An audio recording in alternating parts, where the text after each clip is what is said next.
क्या रेरा के आने से हेल्प हुआ है या नहीं हुआ है? बट अभी भी रियल एस्टेट सेक्टर में एक चीज़ है जो कि पूरी तरीके से एड्रेस नहीं हो पाई, वो है ब्लैक मनी।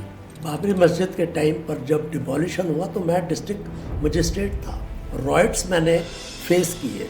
आपको लग रहा है आर्टिफिशियल इंटेलिजेंस जो है वो ह्यूमन थेरेपिस्ट जो हैं उनकी जगह फ्यूचर में ले लेगा? बहुत करप्ट और क्रिमिनल पॉलिटिशियन से मेरा वास्ता पड़ा। बहुत सारे आईएएस ऑफिसर्स जो हैं वो बुक्स लिखते हैं, आप लोगों का तो स्केड्यूल बहुत बिजी रहता है, फिर आप बुक लिखने के लिए टाइम कैसे निकाल लेते हैं? जो लोग स्ट्रगल कर रहे हैं आज के दिन जॉब के लिए, उनके लिए ये बहुत ज़रूरी है कि वो बहुत ज़्यादा फोकस्ड हो।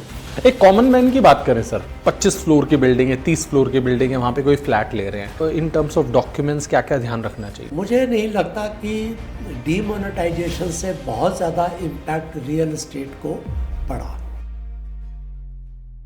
यार पॉडकास्ट करने में ना तब मजा आता है, पॉडकास्ट देखने में तब मजा आता है जब कोई ऐसा इंसान हो, कोई ऐसी चीजें बता रहा हो जो हमने ना रियल लाइफ में एक्सपीरियंस ना करी हो। ऐसा ही मैंने एक पॉडकास्ट आज किया है बलविंदर जी के साथ। सीनियर आईएएस ऑफिसर रहे हैं यूपी कैडर के, पंगे हुए इनके बहुत सारे, 2 बार ना मायावती जी ने इनको सस्पेंड कर दिया, बट ही बाउंस्ड बैक। काफी सारे एलिगेशंस भी लगे थे, but then now today he talks about spirituality. RERA में रहे हैं, आपको इस पॉडकास्ट में सीखने को मिलेगा। अगर आप घर खरीद रहे हैं तो कौन कौन सी चीज़ों का आपको ध्यान रखना चाहिए, रेरा ने किस तरह से बिल्डर्स के लिए प्रॉब्लम्स क्रिएट किए हैं, कैसे रेरा में अभी भी लूपहोल्स हैं, आपको पता चलेगा ब्यूरोक्रेट्स कैसे काम करते हैं, बिहाइंड द सीन कैसे होता है, क्या इनके ऊपर लाइफ थ्रेट होता है। माइनिंग में ये सेक्रेटरी रहे थे तो माइनिंग के बारे में बहुत सारी चीज़ें हमने डिस्कस करी है। भाई पूरा पॉडकास्ट देखना, मज़ा आएगा, और मेरे को कॉमेंट में बता के ज़रूर जाना कैसा था ये पॉडकास्ट, ताकि मैं पार्ट 2 इनके साथ कर सकूँ। Thank you so much sir, thank you so much, आपने हमारा इनवाइट एक्सेप्ट किया पॉडकास्ट में आने के लिए। बड़ा मजा आने वाला है। ऑडियंस को बहुत सारी ऐसी चीजें पता लगेंगी जो उनको शायद अभी तक नहीं पता थी। सबसे पहले सर हम डिस्कशन शुरू करेंगे रेरा पे। बिल्डर्स की मनमानी होती थी, रेरा गवर्नमेंट ने लाया, आपने यूपी रेरा में काफी काम किया है, उसका आप पार्ट रहे हैं। क्या रेरा के आने से हेल्प हुआ है या नहीं हुआ है? देखिए 2017 में रेरा सेंट्रल गवर्नमेंट इसको लेके आई, एक्ट, सेंट्रल एक्ट है। उसके बाद स्टेट्स को कहा गया कि आप रूल्स फ्रेम करें और अथॉरिटी कॉन्स्टिट्यूट करें। तो 2018 में अथॉरिटी कॉन्स्टिट्यूट की गई, जिसमें मैं पहला मेंबर था वहाँ पर अथॉरिटी में, और करीब 5 साल मैंने अथॉरिटी में काम किया। इनफैक्ट 2018 से ये पहले सेक्टर हमेशा अनरेगुलेटेड रहा है, और कोई भी सेक्टर अनरेगुलेटेड होगा तो आप सोच सकते हैं कि सभी तरह की उसके अंदर प्रॉब्लम्स आनी बड़ी स्वाभाविक है। और ख़ासकर जहाँ ज़मीनों के मामले हों, बिल्डिंग्स, तो यहाँ पर बहुत ज़्यादा करप्शन इसमें रहा। बिल्डर्स ने मनमाने तरीके से लोगों से पैसे लिए, पैसे डाइवर्ट कर दिए। बाद में 2008 से जब मंदी का दौर स्टार्ट हुआ तो ज़्यादातर प्रोजेक्ट्स उनके बंद होने शुरू हो गए। तब फिर बायर्स के अंदर बहुत ज़्यादा रोष हुआ, और उस गुस्से को ध्यान में रखते हुए इतनी ज़्यादा कंप्लेंट्स हो रही थी, तो गवर्नमेंट ऑफ इंडिया इस एक्ट को लेके आई। तो अच्छा, मोरोवर ये था कि इसके अंदर ज़मीनों का अलॉटमेंट होता है। आपने गुड़गांव में भी देखा होगा, हमने नोएडा, ग्रेटर नोएडा साइड पर भी देखा होगा कि किस तरीके से डेवलपमेंट अथॉरिटीज़ ज़मीनों का अलॉटमेंट करती है। ये कभी भी इम्पार्शल तरीके से अलॉटमेंट नहीं रहा ज़मीनों का। और फिर उसके बाद मनी का डाइवर्जन, और सभी लोगों ने, बिल्डर्स ने पैसे कंट्री से बाहर भेजे दूसरे प्रोजेक्ट्स में, और हुआ क्या कि सैकड़ों की संख्या में प्रोजेक्ट्स स्टक हो गए, और हज़ारों बायर्स का इसके अंदर पैसा फंस गया। उस समय रेरा को लाया गया। उससे हेल्प हुआ है सर? हेल्प हुआ डेफिनेटली। यदि आज के दिन हम स्टैटिस्टिक्स देखें तो करीब यूपी रेरा में ही 70,000 के करीब केसेस फाइल हुए, और करीब 55,000 केसेस इसमें डिस्पोज ऑफ हुए। सबसे अच्छी बात ये थी कि इसमें क्वासी जुडिशल प्रोसीडिंग है। कोई भी बायर को यदि कोई ग्रीवेंस है तो वो straight away case online file कर सकता है। उसके बाद नोटिस जारी होगा और नोटिस के बाद 1, 2, 3 हियरिंग के बाद निर्णय हो जाता है। यदि आप जुडिशल प्रोसेस में चले जाएंगे तो आपको पता ही है 5 साल, 10 साल, 15 साल तक लग सकते हैं। बट फॉर्चुनेटली वो चीज़ यहाँ पर नहीं हुई और फ़ायदा हुआ इससे। ओके, एक कॉमन मैन की बात करें सर, उनको कौन कौन सी चीज़ों का ध्यान रखना चाहिए? लेट्स से कोई बिल्डर फ्लैट ले रहे हैं या किसी बिल्डिंग में लेट्स से 25 फ्लोर की बिल्डिंग है, 30 फ्लोर की बिल्डिंग है, वहाँ पे कोई फ्लैट ले रहे हैं, तो एक कॉमन बायर को इन टर्म्स ऑफ डॉक्यूमेंट्स क्या क्या ध्यान रखना चाहिए? सबसे पहले तो in fact the most important thing is कि वो रेरा में रजिस्टर्ड होना चाहिए प्रोजेक्ट, चाहे रेजिडेंशियल हो, इंस्टीट्यूशनल हो, कमर्शियल हो। पहली चीज़ इम्पॉर्टेंट।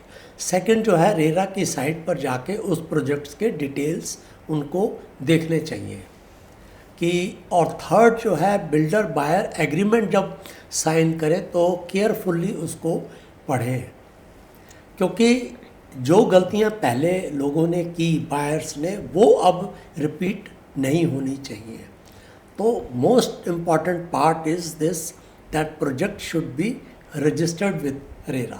ओके सर, जो डॉक्यूमेंटेशन की हम बात कर रहे हैं, सिग्नेचर की बात करें, तो ज़्यादातर जो बिल्डर्स रहते हैं वो तो आपको टेबल पे बिठा देते हैं, 30-40 पेज का एक चिट्ठा दे देते हैं और उस पर आपसे साइन करा लेते हैं। आप पढ़ेंगे कैसे? घर लेके जाना चाहिए। एग्जैक्टली ये इनफैक्ट अब लोग बड़े कॉन्शियस हो गए हैं। देखिए, मिस्टेक से ही लोग लर्न करते हैं। पहले लोगों ने, आपने बिल्कुल सही कहा, बिल्डर ने रखा कि देखो ये आपको ऐसे ऐसे पैसा देना है और उसके बाद हम इतने आपको 2015, 18, 20 में आपको हम कब्जा दे देंगे और आपको ये इंटरेस्ट पे करना है, विदाउट रियलाइजिंग कि इसकी इम्प्लीकेशंस बाद में क्या होंगी। और अब उसके बाद रेरा में आने के बाद standard builder buyer agreement notify कर दिया गया और उसमें ये कहा गया कि जितना इंटरेस्ट आप लेंगे, यदि डिले करता है बायर तो उतना इंटरेस्ट वो देगा बिल्डर, यदि वो डिले करता है। तो काफ़ी सेफ्टी नेट की तरह ये BBA फॉर्मुलेट किया गया और अब उसी आधार पे लोग BBA को साइन करते हैं, बिल्डर बायर एग्रीमेंट को साइन करते हैं। अभी तो सर हम बात कर रहे हैं कि रेरा लोगों के लाइफ को कैसे इफेक्ट कर रहा है। अगर हम इंफ्रास्ट्रक्चर की बात करें, बिल्डिंग्स की बात करें, फ्लैट्स की बात करें, बिल्डर प्रोजेक्ट्स की बात करें, लेकिन हमें एक चीज़ जो हमारे दिमाग में रहती है कि ये जब पॉलिसीज़ बनती है तो ये पॉलिसीज़ को बनाया ही इस हिसाब से जाता है ताकि रिच जो लोग हैं, बड़े जो बिल्डर्स हैं, उनको इससे फ़ायदा हो सके। कुछ हद तक ये सही है यदि हम प्री रेरा की बात करें। जैसे मैंने कहा कि अनरेगुलेटेड सेक्टर था, लोग गलत तरीके से लोगों ने ज़मीनों के अलॉटमेंट कराए। एग्जाम्पल मैंने जैसे कहा कि गुड़गांव, नोएडा, ग्रेटर नोएडा हम लोगों के सामने है। तो उस हद तक आप कह सकते हैं कि जिसके पास पैसा था उसने इन्फ्लुएंस करके पॉलिटिकल एग्जीक्यूटिव्स को ज़मीन अपने हक में अलॉट कराई। बट अब ऐसा नहीं है, अब प्रोसीजर काफ़ी स्ट्रीमलाइन हो गए हैं और उसी के अनुसार ज़मीनें अब अलॉटमेंट होता है। बट अभी भी रियल एस्टेट सेक्टर में एक चीज़ है जो कि पूरी तरीके से एड्रेस नहीं हो पाई, वो है ब्लैक मनी। देखा जाए तो एक सर्कल रेट है और एक मार्केट रेट है। किसी भी प्रॉपर्टी में आज जब आप खरीदने जाते हैं तो वो कहता है कि भाई ये मार्केट रेट है और आपको रजिस्ट्री इतने की करनी पड़ेगी। समाओ गवर्नमेंट ने ये ज़रूर किया कि धीरे धीरे सर्कल रेट बढ़ाती गई, परंतु अभी भी मार्केट रेट और सर्कल रेट के बीच में गैप है। वो गैप आई डोंट नो कैसे होगा, बट इसको कैसे ब्रिज किया जा सकता है, बट ये करना बहुत ज़रूरी है क्योंकि जब तक ये कंपोनेंट रहेगा तब तक प्रॉब्लम है। और यही वजह है कि अलॉटमेंट के लिए उनको पता है कि ये मार्केट में 2000 रुपये वर्ग मीटर मेरा ज़मीन बिकेगी उसकी, तो और मुझे अलॉटमेंट हो रहा है 1000 रुपये पर स्क्वायर किलोमीटर। मीन्स कि मार्केट रेट और सर्कल रेट के बीच में 1000 रुपये वर्ग मीटर का गैप है। ये गैप जो है वो एक्सप्लॉइट करते हैं बिल्डर्स, पॉलिटिशियंस, जो भी नेक्सस है डेवलपमेंट अथॉरिटीज़ का। ओके सर, अभी भी रेरा में आपको लग रहा है लूपहोल्स हैं जो लोग एक्सप्लॉइट कर रहे हैं? एक्चुअली जब ये एक्ट बनाया गया उस समय ये उन्होंने विजुलाइज किया कि हम क्वासी जुडिशियल प्रोसीडिंग्स रखेंगे नंबर 1, और जो ऑर्डर पास होंगे उनकी एग्जीक्यूशन की पावर कंसर्न्ड अथॉरिटीज़ के पास होंगी, ना कि डेवलपमेंट, ना कि रेरा के पास। तो ये एक बहुत बड़ी वीकनेस इस पूरे सिस्टम में रही कि रेरा जो है बहुत जल्दी केसेस का डिस्पोजल कर रहा है, बट जो लोगों को रिलीफ मिलेगा वो ऑर्डर के एग्जीक्यूशन से मिलेगा। रेरा ने ऑर्डर किया कि बिल्डर 10% के हिसाब से और टोटल जो अमाउंट है उस पर इंटरेस्ट लगा के बायर को पैसा वापस करे। अब बायर के पास ऑर्डर है, बट एग्जीक्यूशन के लिए अब उसको फिर जाना पड़ता है डेवलपमेंट अथॉरिटीज़ के पास या डिस्ट्रिक्ट मजिस्ट्रेट के पास। डिस्ट्रिक्ट मजिस्ट्रेट जो है वो आरसी रिकवरी सर्टिफिकेट जारी करेगा, वो रिकवरी सर्टिफिकेट तहसील के पास जाएगा और फिर वहाँ पर प्रॉब्लम रिकवरी के अंदर होती है। तो रेरा के अंदर देखा जाए ओवरऑल परफॉर्मेंस इसकी बहुत अच्छी रही, एक्सेप्ट ये पार्ट की एग्जीक्यूशन सही तरीके से नहीं हो पाया और लोगों को जो रिलीफ मिलना चाहिए था बायर्स को वो नहीं मिल पाया, जो कि एक्सपेक्ट किया गया था एक्ट के इनेक्टमेंट के टाइम पर। ओके सर, आपने अभी बात करी सर्कल रेट और मार्केट रेट के बीच के डिफरेंस की, तो वो तो सारा 2 नंबर का पैसा होता है, कैश में लोग लेते हैं, उससे रियल एस्टेट पे पॉजिटिव इफेक्ट आता है या नेगेटिव आता है? लेट्स से आज गवर्नमेंट जो सर्कल रेट्स है उनको मार्केट रेट के हिसाब से कर दे, तो गवर्नमेंट को तो स्टैंप ड्यूटी ज़्यादा मिलेगा, लेकिन सेल्स शायद ड्रॉप हो जाएंगे।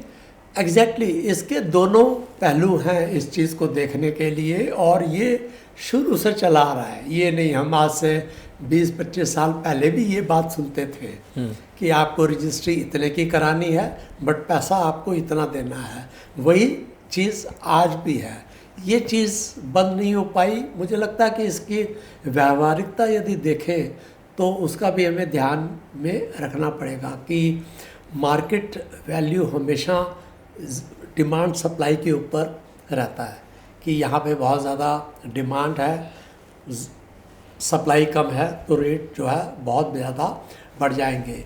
परंतु जो सर्कल रेट होते हैं, हालांकि उसमें ये इस बात का ध्यान रखा जाता है कि पहले कितने की रजिस्ट्री हुई और उसी हिसाब से सर्कल रेट बढ़ते हैं, बट समहाउ ये गैप एक बना रहता है। ओके डीमोनेटाइजेशन हुआ था, सारा पैसा कैश जो था वो बैंक्स में लोगों को जमा कराना था, उसमें सबसे ज़्यादा जो एक सेक्टर इम्पैक्ट हुआ था वो रियल एस्टेट था।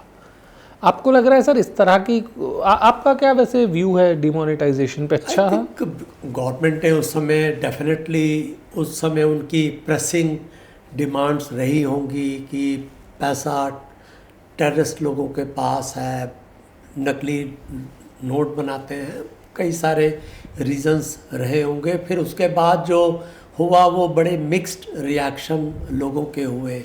एक तरफ लोगों का कहना है कि ब्लैक मनी कहीं कम नहीं हुई, दूसरी तरफ गवर्नमेंट का ये कहना है कि नहीं डीमोनेटाइजेशन से अच्छा इम्पैक्ट पड़ा। तो ये डिबेटेबल इशू है, बट मुझे नहीं लगता कि डीमोनेटाइजेशन से बहुत ज़्यादा इम्पैक्ट रियल एस्टेट को पड़ा। ओके आप ब्यूरोक्रेसी में रहे हैं सर, तो करप्शन की तो बात ज़रूर करनी पड़ेगी।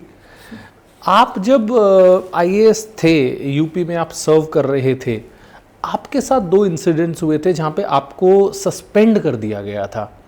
उसके बारे में आप थोड़ा लोगों को बताइए कि आईएएस ऑफिसर्स आपको क्यों सस्पेंड किया गया था, क्या रीज़न था, और क्या ये नेता किसी भी आईएएस ऑफिसर को सस्पेंड कर देते हैं तो उनका मेंटल क्या इफेक्ट होता होगा आईएएस ऑफिसर्स? नहीं, डेफिनेटली।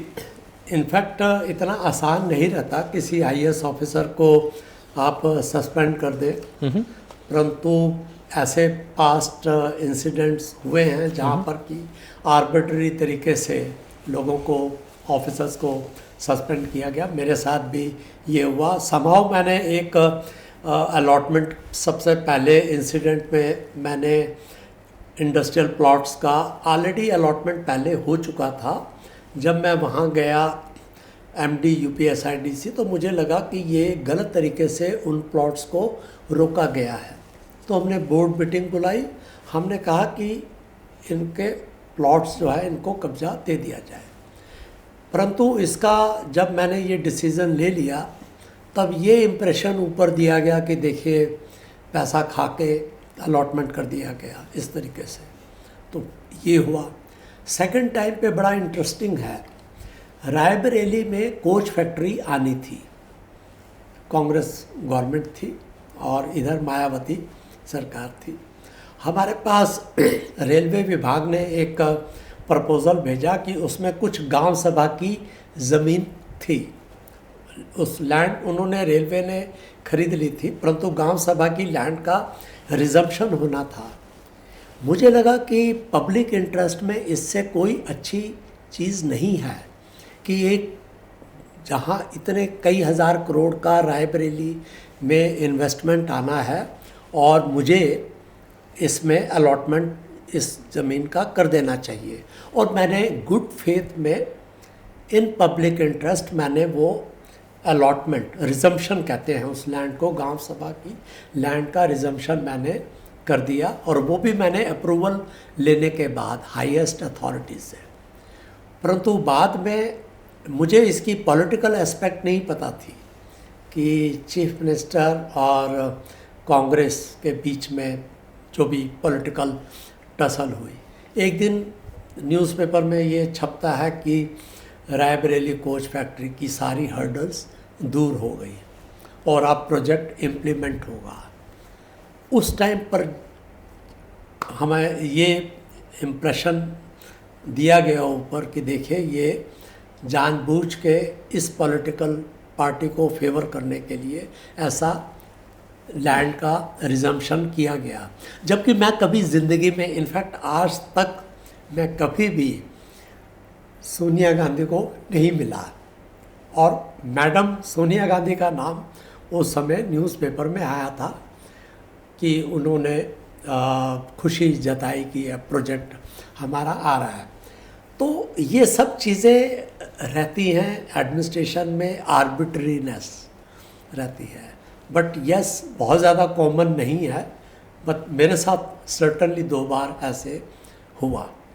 तो ये कहा गया था कि आप सोनिया गांधी जी से मिले थे जी, और आपने ये फेवर किया। यस, जबकि गवर्नमेंट किसी दूसरी पार्टी की है और आपने कांग्रेस को फेवर करके उनको कोच फैक्ट्री का, और बट मेरे दिमाग में उस समय मीलों तक ये बात नहीं थी कि इसकी पॉलिटिकल रिपरकशन होगी, जो मैं एक बहुत ही जेन्युइन डिसीज़न ले रहा हूँ। और उसके बाद मुझे 9 महीने सरकार ने सस्पेंड रखा, मेरे अगेंस्ट इंक्वायरी कॉन्स्टिट्यूट हुई। और बट फॉर्चुनेटली देखिए कि उसी को मैंने एज ए अपॉर्चुनिटी इस्तेमाल किया। मैं लखनऊ में था जब ये मेरा सस्पेंशन हुआ, मैं दिल्ली मेरा घर था। मैंने यहाँ पर आके पेंटिंग्स स्टार्ट किया और आपको ताज्जुब होगा कि मैंने 120 पेंटिंग्स उस दौरान बनाई। 9 महीने के दौरान मैंने फिर 3 एग्जीबिशंस ऑर्गेनाइज की और फिर मैंने वो पेंटिंग्स, जो मेरे जान पहचान के लोग थे, उनको कहा कि आप इसको खरीदिए। मैंने पैसा इकट्ठा किया 12 लाख और मैंने अनाथ लड़कियों को चेक उनके फेवर में किया कि जब ये 12वीं पास कर लेंगी तो ये पैसा उनको मिल जाएगा फॉर हायर स्टडीज़। और तभी मैंने मेडिटेशन स्टार्ट किया और मैं एज ए राइटर भी बन गया, मैंने लिखना भी शुरू किया। तो देखा जाए तो उस समय मेरे पास दो ऑप्शन थे। एक ये था कि आप लखनऊ में ही बैठ के आप फाइट करें सिस्टम से कि मुझे मेरे साथ गलत हो गया, ये हो गया। बट दूसरी तरफ मेरे पास ये चॉइस थी जो मैंने एक्सरसाइज की कि मैं अपना दिमाग किसी दूसरे क्रिएटिव एरिया में लगाऊं, और वही मैंने किया और उसके बाद मेरी पूरी ज़िंदगी बदल गई। तो उसके बाद आपने रिजॉइन करा सस्पेंशन के बाद? हाँ, फिर उसके बाद गवर्नमेंट को रियलाइज़ हो गया कि अब बहुत टाइम हो गया, अब इसको बहाल कर दिया जाए। फिर मुझे उन्होंने बहाल कर दिया, कोई इंक्वायरी नहीं, कुछ नहीं। और उसी मुख्यमंत्री ने मुझे 10 में से 9.3 मुझे मार्क्स दिए, वो जो एनुअल असेसमेंट होता है। उस एनुअल असेसमेंट से फिर आपके पोजीशन पे कुछ फ़र्क पड़ा? नहीं, वो फिर अब लोगों को ये तो पता ही था कि मेरे साथ इनजस्टिस हुआ है, पॉलिटिकल फायर लाइन में मैं बीच में आ गया हूँ। तो बाद में खैर हम लोगों की देखिए सर्विस में यदि देखा जाए तो अच्छी पोस्टिंग, खराब पोस्टिंग, सो कॉल्ड अच्छी खराब पोस्टिंग्स हर एक को मिलती हैं। तो ये it is a part of service. Sir, एक बार इस तरह का इंसिडेंट हो जाता है, और मैं कई सारे आईएएस ऑफिसर्स से बात करता हूँ। अभी जैसे मैंने पॉडकास्ट करना शुरू करा है तो आईएएस ऑफिसर्स से काफ़ी मैंने पॉडकास्ट करे हैं। काफ़ी ज़्यादा ऑफिसर्स का कहना है या एक्स ऑफिसर्स का कहना है कि सस्पेंशंस थोड़े कॉमन हैं, कर दिया जाता है सस्पेंड। लेकिन अगर किसी सीनियर अधिकारी को सस्पेंड कर दिया जाता है and that too for reasons which are not even proved, तो उनका तो मोटिवेशन पे तो बहुत बड़ा इफेक्ट होता होगा। तो जब वो नेक्स्ट टाइम रीजॉइन करते हैं तो कैसे वो एक्सेप्टेबिलिटी उनके बारे में कैसे बनती है डिपार्टमेंट? एग्जैक्टली, ये बेसिकली लोगों को सस्पेंड करने का जो मतलब होता है ये है कि आप अपनी अथॉरिटी दिखा रहे हैं। देखिए, यदि आपने सही तरीके से काम नहीं किया जो हम चाहते हैं तो ये आपका हश्र हो सकता है। एक तो ये मैसेज है। दूसरा, जेन्युइन भी रीज़न हो सकता है कि कुछ कंप्लेंट्स हों और गवर्नमेंट इंक्वायरी करना चाहती हो, उसके लिए सस्पेंड करते। आई थिंक दोनों तरह के केसेस आपको मिल जाएंगे। जब मेरा केस था वो ये केस था कि देखिए आपने कैसे ये डिसीज़न ले लिया जो हमारे पॉलिटिकल उसमें फिट नहीं बैठता। अंडरस्टूड। सर, आजकल मैं देख रहा हूँ बहुत सारे आईएएस ऑफिसर्स हैं सोशल मीडिया पे बहुत एक्टिव हैं। तो वो क्या करते हैं, साथ में कैमरा लेके चलते हैं। एक उत्तराखंड से बहुत फेमस है, मैं नाम नहीं बताऊंगा, आप शायद समझ गए होंगे। तो साथ में कैमरा लेके चलते हैं। तो क्या साथ में कैमरा लेके चलना और लोगों को वहीं पे प्रूव कर देना कि तुम ये राइट कर रहे हो या रॉन्ग कर रहे हो, तो आईएएस ऑफिसर्स जो हैं वो खुद ही अगर सिस्टम को नहीं कोऑपरेट कर रहे हैं, वो तो चैलेंज कर रहे हैं कि I am the highest authority, courts votes कुछ नहीं है। तो लोगों की दुकान को जाके बंद करवा देते हैं, कैमरे के सामने ही सारे डिसीजंस ले रहे होते हैं। लोग तो वो वीडियोस देख के बहुत खुश होते हैं, भाई तगड़ा वाला आईएएस ऑफिसर है।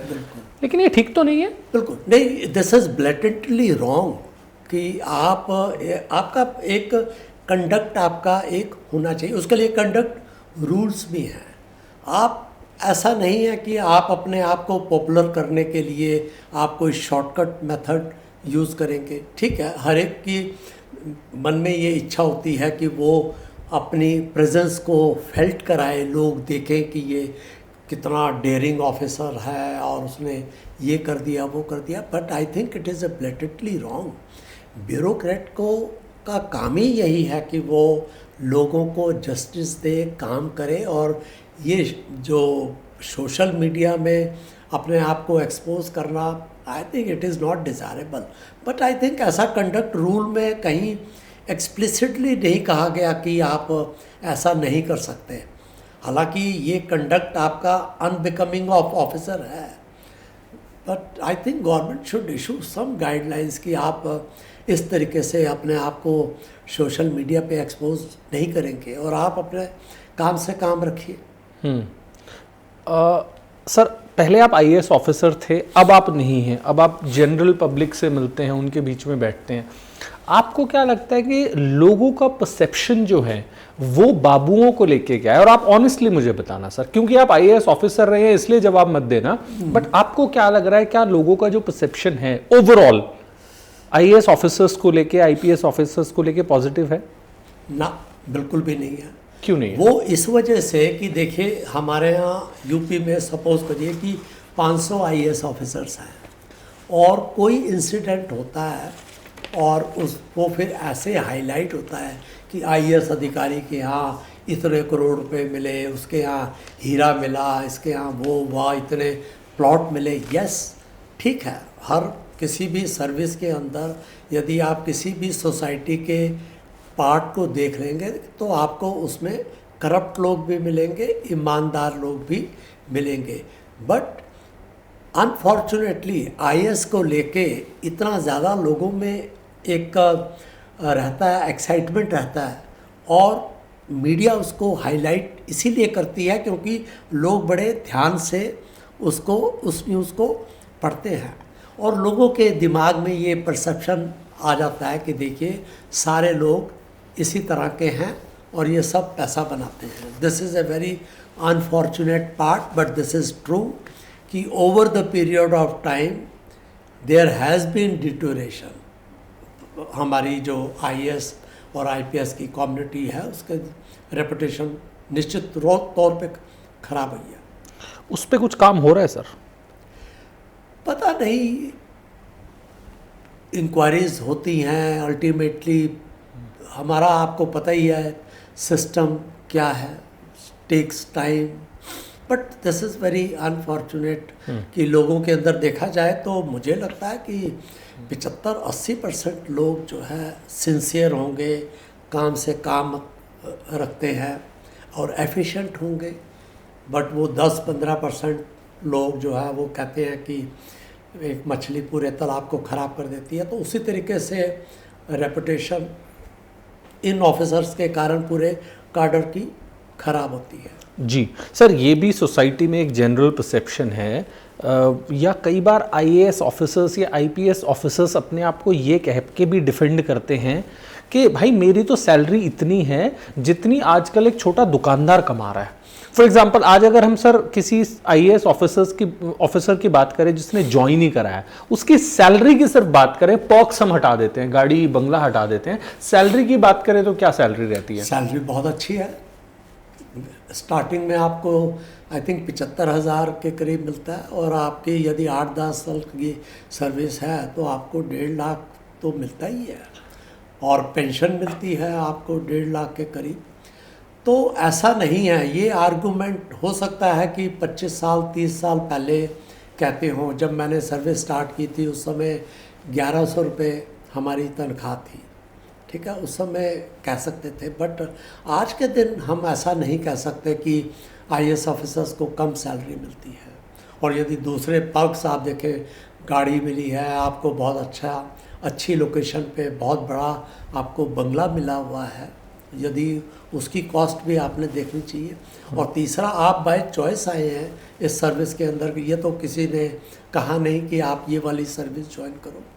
तो लोगों को, ऑफिसर्स को ये आर्गूमेंट कभी भी नहीं लेना चाहिए और ना जस्टिफाइड है कि हमको कम तनख्वाह मिलती है इसलिए हम दूसरी प्रैक्टिसेस में इन्वॉल्व होंगे।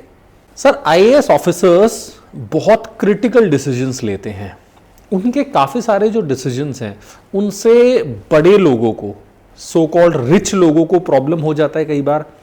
तो क्या आईएएस ऑफिसर्स जो हैं उनको कोई लाइफ थ्रेट रहता है अपने लिए, अपनी फैमिली के लिए? लाइफ थ्रेट तो ऐसा कभी भी नहीं हुआ कि किसी को कोई डायरेक्ट कन्फ्रंट नहीं करता आईएएस ऑफिसर किसी को। और ख़ासकर पॉलिसीज़ के थ्रू तो आप जनरल एक डिसीज़न लेते हैं और मोर ओवर पॉलिसीज़ लेने का एक सेट सिस्टम होता है और उसका अप्रूवल आपको कैबिनेट से या चीफ मिनिस्टर से लेना पड़ता है। और काफ़ी वेल थॉट ऑफ डिसीज़न होते हैं जहाँ पर कि तो मुझे नहीं लगता कि ऐसा होना चाहिए कि किसी पॉलिसी डिसीज़न की वजह से उसको किसी को कोई ऐसा थ्रेट मिले। मेरे ख्याल से नहीं। आप डीएम भी रहे हैं, तो जब आप डीएम के रोल में थे आपने पब्लिक को डायरेक्टली भी फेस किया होगा, लोग अपने प्रॉब्लम्स लेके आपके पास आते होंगे, आप राइट्स में भी इन्वॉल्व होते होंगे जहां पे लोगों के हाथ में लेट्स से पत्थर है या आगजनी हो रही है, इस तरह के इंसिडेंट्स होंगे। बिल्कुल, मैं डीएम मुरादाबाद और फिर डीएम रामपुर रहा, और बाबरी मस्जिद के टाइम पर जब डिमोलिशन हुआ तो मैं डिस्ट्रिक्ट मजिस्ट्रेट था।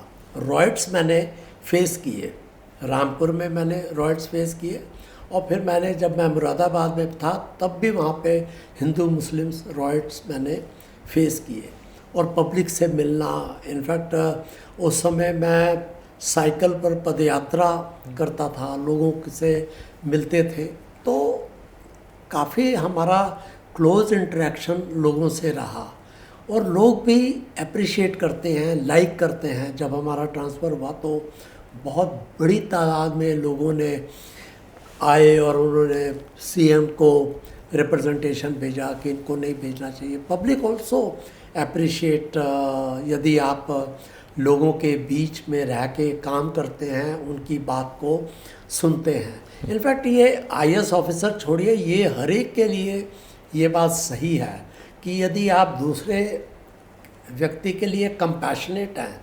एम्पैथेटिक हैं, उसके दुख दर्द को आप समझते हैं, बात करते हैं, तो आप डायरेक्टली उससे कनेक्ट होते हैं। और ये बहुत ज़रूरी है हर एक के लिए कंपैशनेट होना। जी सर, वैसे तो आईएएस ऑफिसर डेफिनेटली एक बहुत ही रिस्पेक्टेबल जॉब है, लोग मरते हैं उस पोजीशन पे जाने के लिए, लेकिन कुछ वीडियोस इंटरनेट पे हम देखते हैं वायरल होती है जहाँ पे एक पॉलिटिशियन है जिसका कोई एजुकेशनल क्वालिफिकेशन नहीं है, उसकी फैमिली हमेशा से करप्शन करते आई है, और वो एक सीनियर आईएएस ऑफिसर को कुछ भी बोल देता है।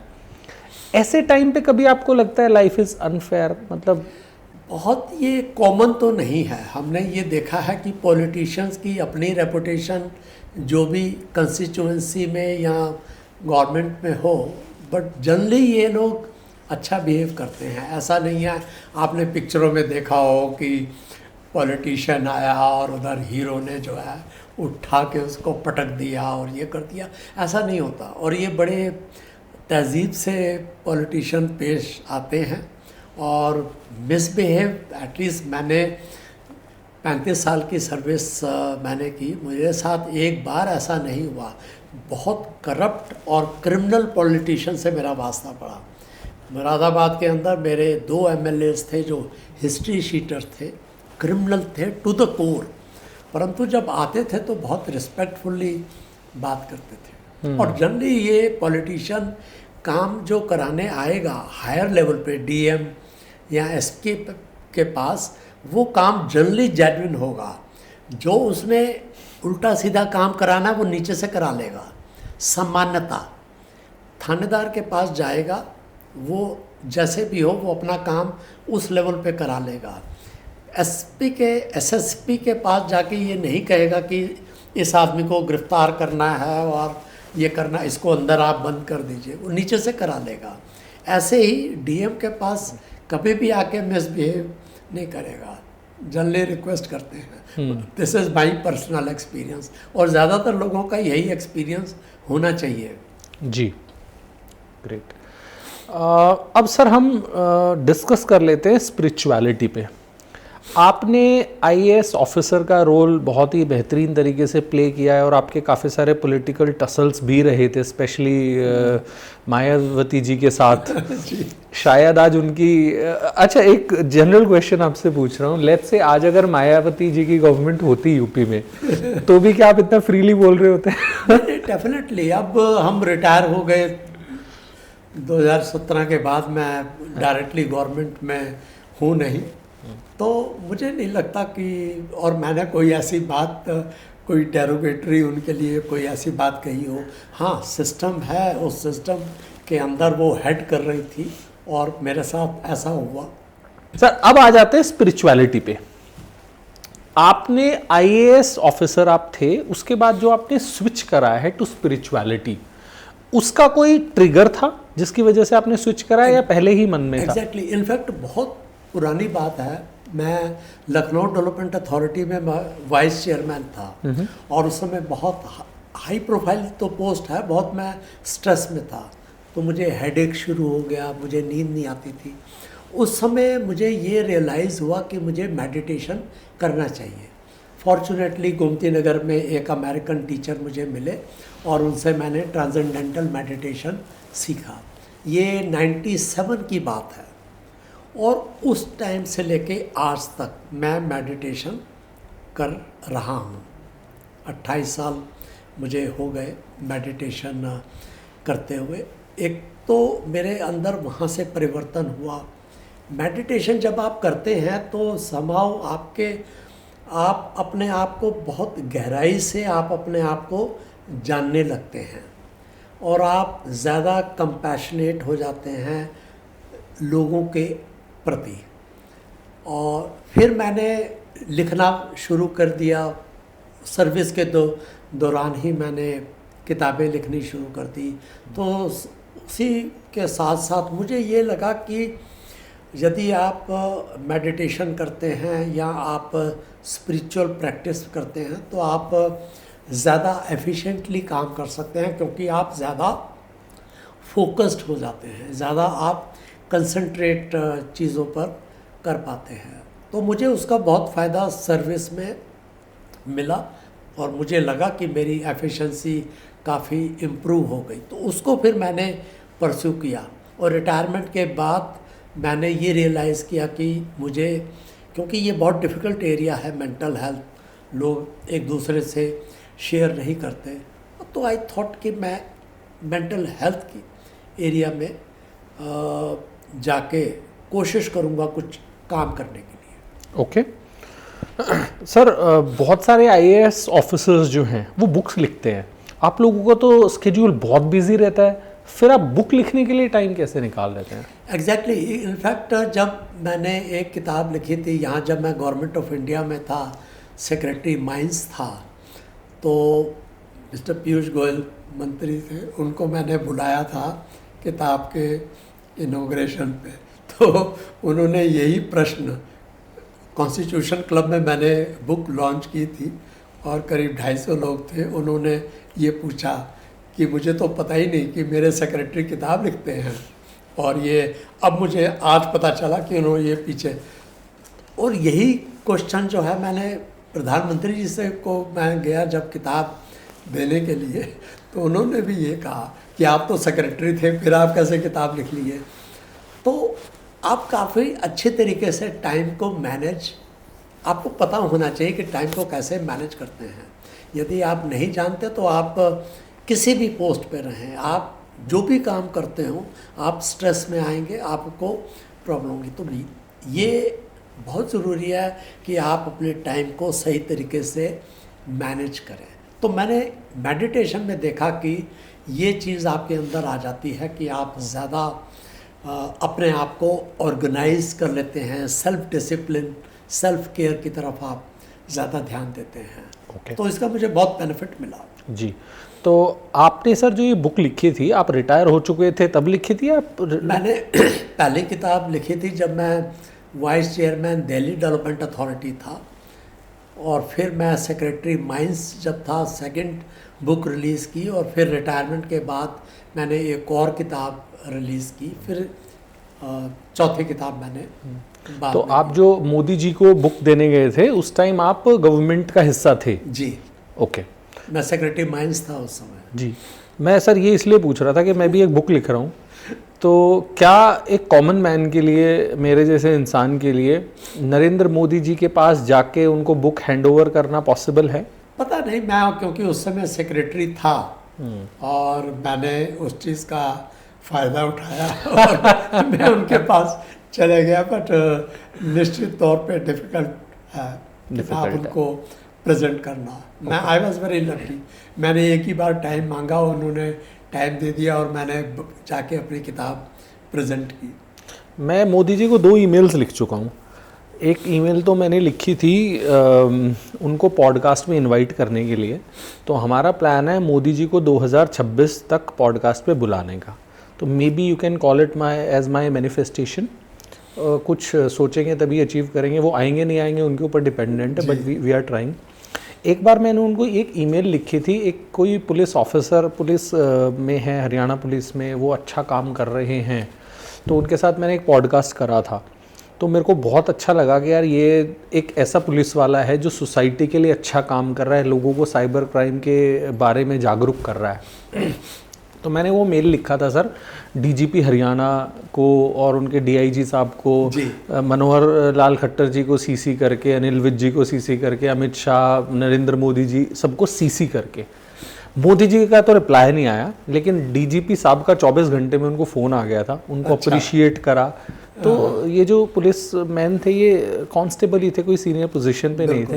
एंड ही वाज तो के ईमेल्स पढ़ते हैं डीजीपी साहब और ऐसे कॉल करते हैं, सो ही वाज थ्रिल्ड। फिर he got some cash rewards also based on that email. DIG साहब ने उनको ऑफिस में बुलाया, उनको बोला कि 26 जनवरी को हम आपको रिवॉर्ड करेंगे कि आप इतना अच्छा काम कर रहे हो। So he was rewarded also. But मुझे लगता है वो ऑफिसर अच्छे रहे होंगे। ट्रू। ये ऐसा नहीं है कि केवल कि आपको एक पॉडकास्ट पे आपने बुलाया, बहुत अच्छा उन्होंने इंटरव्यू दिया, इसके लिए उनकी reputation. No, it was because of the email that I wrote. It was because of the email. So email भेजने के 24 घंटे में it all of this happened. अच्छा, ईमेल भेजने के 24 घंटे में इनको कॉल आया डीजीपी से और उन्होंने बोला कि जनरल पब्लिक हमें कंप्लेंट्स भेजती है। आज हम देख रहे हैं कि किसी ने इतनी तारीफें लिखी हैं और वो सारा एक रिकॉर्डेड वो है हमारे पास सारा, उस पर हमने एक रील वगैरह भी बनाया है। तो ये बात थी सर 19 जनवरी की। तो 20 जनवरी 21 जनवरी को तो उनको कमिट कर दिया कि आपको 26 जनवरी को ही हम रिवॉर्ड करेंगे, और विद इन अ वीक 26 जनवरी को उनको बुला के telling him that this is because of the. बड़ा इंटरेस्टिंग आप बता रहे हो। अदरवाइज तो देखिए ब्यूरोक्रेसी के अंदर बहुत हायरार्किकल सिस्टम है जी।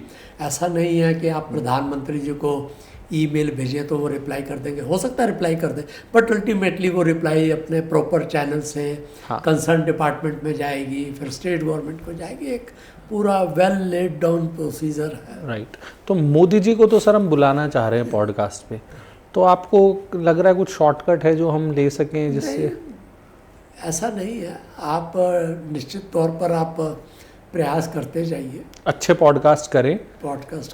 ओके, वैल्यू दे। देखिए अब ये बड़ा कम्पिटिटिव एरिया हो गया। पहले आज से कुछ साल पहले तक बहुत कम पॉडकास्टर होते थे, अब आज के दिन बहुत आ गए हैं पॉडकास्ट बहुत होने एरिया के अंदर। फिर जहाँ कंपटीशन ज़्यादा होता है, definitely you have to work hard कि आप और ज़्यादा प्रोमिनेंस में आए। Okay, will try. सर हम डिस्कस कर रहे थे आपके रोल का, बहुत ही चैलेंजिंग रोल था, स्पेशली आप सेक्रेटरी थे माइंस में। और माइंस तो शायद जो लोग एक्वायर करते हैं वो तो एक तरह से एटलीस्ट जो मूवीज़ में दिखाया जाता है वो तो दिखाया जाता है बहुत गुंडे किस्म के जो लोग होते हैं, उस तरह के लोग माइंस के ठेके वगैरह लेते हैं, लेबर से काम।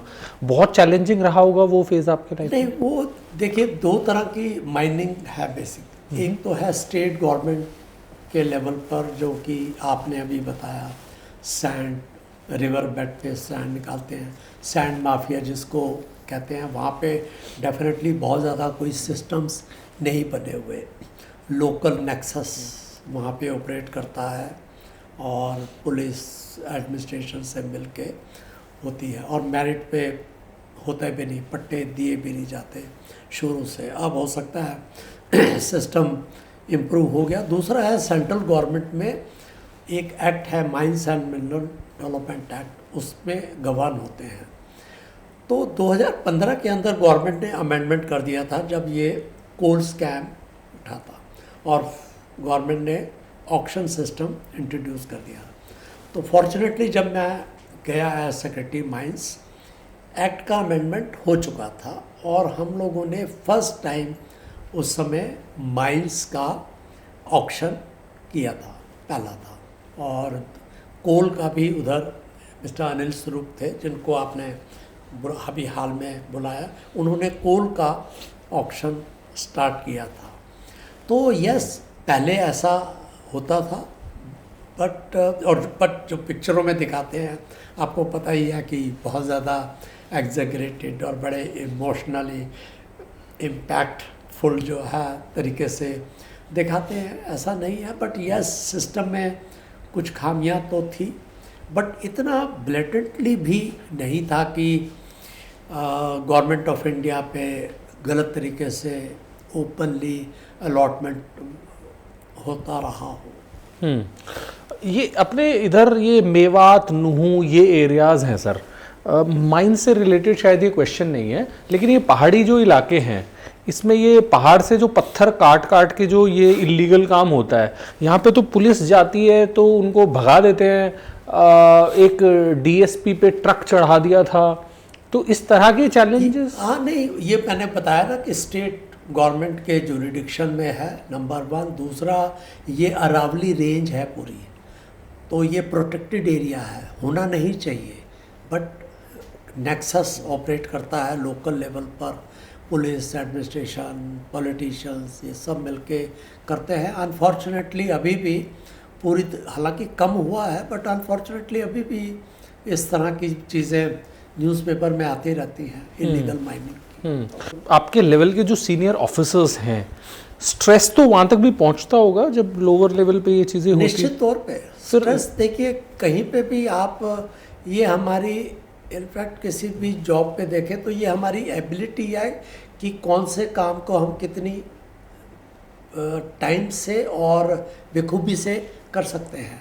बट हम अक्सर, जब हमारे पास ज़्यादा काम होता है या हम दूसरी वजह से स्ट्रेस है, चाहे फाइनेंशियल प्रॉब्लम हो, आपकी रिलेशनशिप से रिलेटेड हो, या आपको हेल्थ इशू हो, फैमिली के और कई सारे मामले हैं, या ऑफिस में आपको बॉस ठीक नहीं मिला, आपको और इश्यूज़ हैं, ये सब स्ट्रेस क्रिएट करते हैं हम लोगों की लाइफ में। और इसका होता ये है कि हमें पता नहीं चलता कि हम बहुत ज़्यादा स्ट्रेस में हैं, बट उसका इम्पैक्ट हमारे पूरे फिजियोलॉजिकल सिस्टम पर पड़ता है। कॉर्टिजोन हार्मोन है, वो आपका ज़्यादा सिक्रेट होगा, फिर वो आपकी हार्ट पे, आपके लंग्स पे, आपके लिवर पे, डिफरेंट ऑर्गन्स को इम्पैक्ट करता है। तो ये स्ट्रेस यदि हम देखें कि जो लोग ओल्ड एज में जाके जो बहुत ज़्यादा बीमार पड़ते हैं, कैंसर हो रहा है और टर्मिनल डिसीज़ है, वो कहीं ना कहीं जो आपने ज़िंदगी भर स्ट्रेस झेला है उसका इम्पैक्ट उस समय पड़ता है। ओके, आप कैसे मैनेज करते थे सर जब अपने पोजीशन में थे? मैंने एक तो बताया कि time management, but time management के पीछे मैं मेडिटेशन करता था और प्राणायाम, डीप ब्रीदिंग, ये दो चीज़ें सबसे ज़्यादा इफ़ेक्टिव है स्ट्रेस को मैनेज करने के लिए। यदि आप रोज़ 15 मिनट 20 मिनट सुबह उठ के आप आंखें बंद करके शांत तरीके से आप अपनी ब्रेथ के ऊपर ध्यान दें, और यदि आपके थॉट्स आते हैं उनको आने दें, परंतु आप ब्रीदिंग पे लगे रहें। ये बड़ी सिंपल एक्सरसाइज है मेडिटेशन के लिए। देखा जाए तो इससे आसान कोई और चीज़ ज़िंदगी में नहीं है कि आपको बिल्कुल खाली बैठना है। बट प्रॉब्लम ये है कि हम अपने थॉट्स के साथ, हम खुद अपने साथ टाइम नहीं बिता सकते, क्योंकि थॉट्स इतनी तेज़ी से आते हैं, डिस्टर्ब करते हैं, और आदमी उसको लगता है कि अरे ये बड़ा मुश्किल है एकांत में बैठ के मेडिटेट करना। मुश्किल से मुझे नहीं लगता कि 5% से ज़्यादा लोग मेडिटेशन कर पाते होंगे, बट 90% लोग ये जानते होंगे कि मेडिटेशन से बड़ा अच्छा इम्पैक्ट पड़ता है। आपने सर माइंड थेरेपी फाउंड किया, आपको लग रहा है आर्टिफिशियल इंटेलिजेंस जो है वो ह्यूमन थेरेपिस्ट जो हैं उनकी जगह फ्यूचर में ले लेगा? इनफैक्ट हमने भी जो हमारा पोर्टल है themindtherapy.in, उसमें AI थेरेपिस्ट भी हमने रखा है। एक्चुअली अब टाइम आ गया है कि लोगों के लिए बड़ा मुश्किल है कि आप काउंसलर्स को ढूंढ रहे हैं, उनसे मिल रहे हैं। पैसा यदि दिल्ली जैसी जगह पे देखें तो अच्छा खासा पैसे लेते हैं डॉक्टर्स, काउंसलर्स। और जहाँ तक एआई थेरेपिस्ट की बात है, आप 24 घंटे, रात को सपोज करिए कि 1-2 बजे आपको नींद नहीं आई, आप बहुत डिस्टर्ब हैं, आपने नेट ऑन किया और आपने एआई थेरेपिस्ट से आप चैट करने लग जाएं, तो अब आगे आने वाले टाइम में ये और धीरे धीरे पॉपुलर होते जाएंगे एआई थेरेपिस्ट। और हालांकि इसका ड्रॉबैक भी है, नेगेटिव एस्पेक्ट भी है कि आप जब चैट कर रहे हैं तो उसमें कोई इमोशनल एंगल नहीं है। वो अभी तो आज के दिन AI therapist it's a pure AI system, जहाँ पर कि वो पूरा जो उसमें फीड किया गया है उसके बेसिस पे वो आपसे इंटरेक्ट करता है, मशीन लर्निंग करता है। बट आई एम श्योर 2-4 साल के अंदर और ज़्यादा इंटेलिजेंट एआई थेरेपिस्ट आ जाएंगे और कुछ हद तक ये रिप्लेस भी करेंगे जो काउंसलिंग और थेरेपी लोग लेते हैं। आपने तो सीनियर पोजीशंस में काम किया है सर, अभी आपने बुक्स भी लिखे हैं काफ़ी सारे। आपको इंडियन सोसाइटी का अगर आपसे पूछें कि क्या इंडियन सोसाइटी में as compared to other countries mental health better है या हर देश के बराबर ही है इंडिया में, या कहाँ हम? एक्चुअली पहले देखते थे हम लोग बड़े ध्यान से, तो इंडिया का जो सोशल सिस्टम है वो कहीं ज़्यादा इफ़ेक्टिव है। यहाँ लोग एक दूसरे से इंटरेक्ट करते थे, इकट्ठा खाना खाते थे, जॉइंट फैमिलीज़ होती थी। और बाहर के सिस्टम में न्यूक्लियर फैमिली होती थी, लोग अकेले रहते थे, लोनलीनेस की वजह से प्रॉब्लम वहाँ पर ज़्यादा थी, यहाँ कम थी। बट इस बीच में हुआ क्या, डिजिटल एडिक्शन अब लोगों को जो होने लग गया है, मोबाइल पे 5-5, 6-6 घंटे लोग बैठ रहे हैं। अब वहाँ पे भी डिजिटल एडिक्शन है, यहाँ पे भी है। वहाँ भी स्ट्रेस है, यहाँ पर कहीं ज़्यादा स्ट्रेस है इंडियन सोसाइटी के अंदर हो रहा है। अनफॉर्चुनेटली हम प्रोग्रेस कर रहे हैं बहुत ज़्यादा। यदि आप जीडीपी ग्रोथ देखें, बाकी देखें, तो ऐसा लगता है कि India is doing extremely well. But यदि हम वेलबींग इंडेक्स देखें तो वो आपको एनकरेजिंग नहीं मिलेगा। वेलबींग, हमारा हैप्पीनेस हमारी धीरे धीरे कम होती जा रही है, हम ज़्यादा स्ट्रेस्ड होते जा रहे हैं। और अब डिजिटल ये टेक की वजह से हम डिस्ट्रैक्ट होते जा रहे हैं, अटेंशन स्पैन हमारा कम होता जा रहा है। तो इसकी अलग इम्प्लीकेशंस हैं और उसका प्रभाव हमारे उस पर पड़ रहा है। तो आज के दिन मुझे लगता है वेस्टर्न सोसाइटीज़ में भी वही हाल है जो अब इंडिया में शुरू हो गया। सर, एक दो चीज़ें जो हमें कलेक्टिवली करनी चाहिए एज अ सोसाइटी, जिससे हमारी society can become a happier place to live, तो वो एक दो चीज़ें क्या हैं? सबसे पहला जो चीज़ है वो हमें ध्यान रखनी चाहिए सोशल कनेक्टिविटी पे। हम अभी भी ये जो हम लोनली होते जा रहे हैं, हम आपस में अब टाइम बहुत कम हम स्पेंड करते हैं। अब आपने देखा होगा कि पहले लोग आपस में फिज़िकली बात करते थे, फिर मोबाइल पे बात करने लगे, फिर व्हाट्सएप मैसेज पे अब हम लोग आ गए हैं। हमें ये रिवर्ट करना चाहिए, हमें कोशिश करनी चाहिए कि हम दूसरे लोगों से फिज़िकल कॉन्टैक्ट्स बनाएं।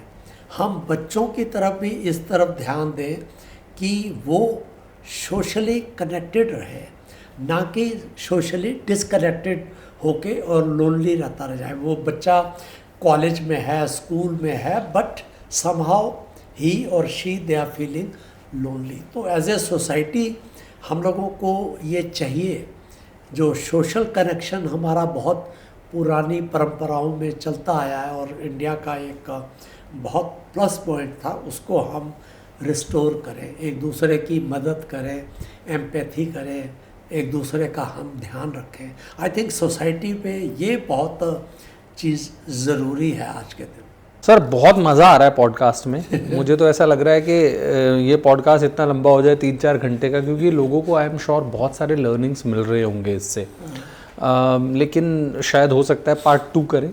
आज के लिए एक इम्पॉर्टेंट 2 क्वेश्चंस और आपसे पूछ लेता हूँ सर। एक तो आपका जो करियर रहा है उसमें आपने बहुत सारे डिसीजंस लिए होंगे अपनी लाइफ में, कोई एक ऐसा डिसीजन जो आप सोचते हो कि आज जाके शायद मैं रीडू कर लूँ, कोई ऐसा डिसीजन आपने लिया? आई थिंक हम लोग टाइम टू टाइम बहुत डिसीजंस लेते हैं, choices we make during our service career, और निश्चित तौर पर हम लोगों का एरर ऑफ जजमेंट हम लोगों का होता है कि हम कुछ ना कुछ गलतियां करते हैं, बाद में हमको रियलाइज़ करते हैं कि नहीं ऐसा नहीं होना चाहिए।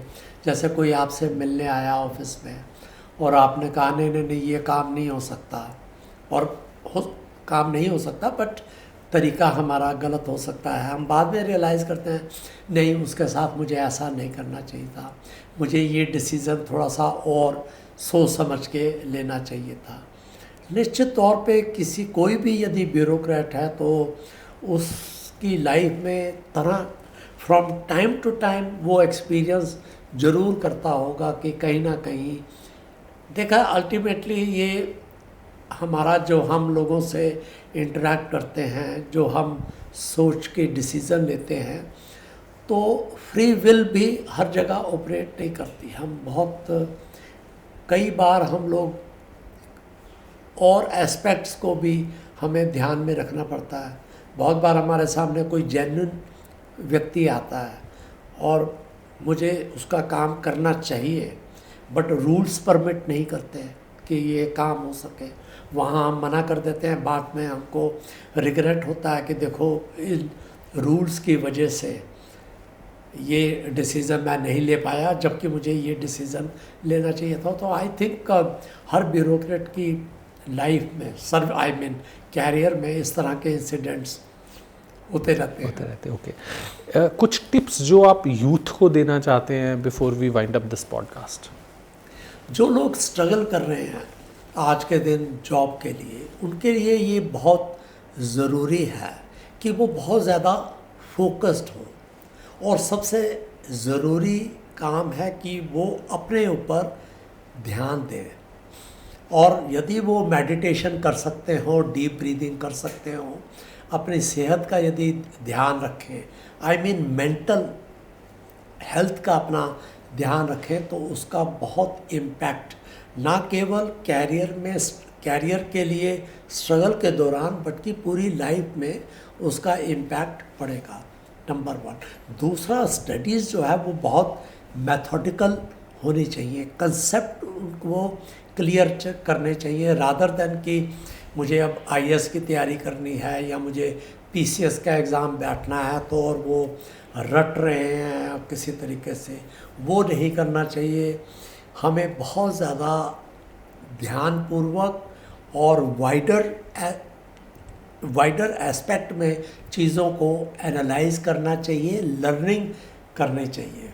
जो ये लर्निंग है इस टाइम की, ये लर्निंग हमेशा हमें याद रहती है। तो मुझे लगता है कि जो हाइपर कम्पिटिटिव वर्ल्ड है इस समय, हालांकि जब आईएएस में हम लोग बैठे थे तब भी 2 लाख के करीब लोग थे और उसमें हमने पास किया।